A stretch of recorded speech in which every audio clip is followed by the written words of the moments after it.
5 mistakes I made on my first trip to London, and hopefully you can avoid making these too. Number one, do not bring your Dyson Airwrap if you bought it in the US because there are voltage differences, and I thought we could just use the UK converter outlet plugs that we brought with us, but nope.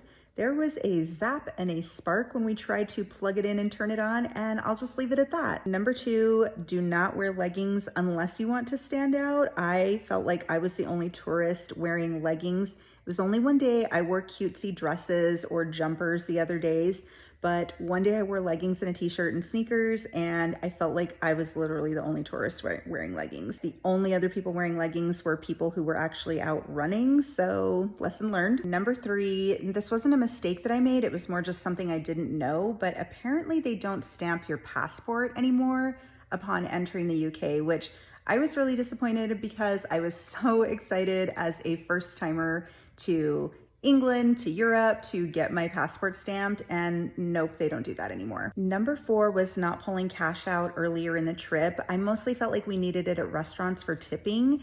Everything else we were doing Apple Pay and it was great, no problem. But for tipping at restaurants, they don't add a tip onto the bill. And a couple of servers let us know that they would have to do a whole separate transaction to add a tip on. And so just so you know, pull cash out as soon as you get there. Number five was not giving ourselves enough times for the tours that we had scheduled for our itineraries each day. And I will say that I watched a lot of videos showing like everything you could do in each day in London, 3-day itineraries, whatever.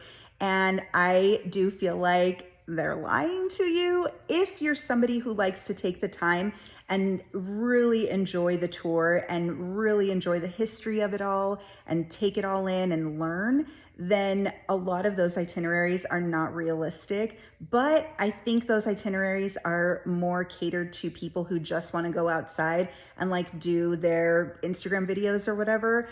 I took my time at the tours, and so we ended up having to cut some things out at the end of the day that we were supposed to do, but I still had the best time and I just enjoyed taking my time and learning. So if you're planning your first trip to London, hopefully this helped you out and you can avoid these mistakes. Let me know if you have any questions.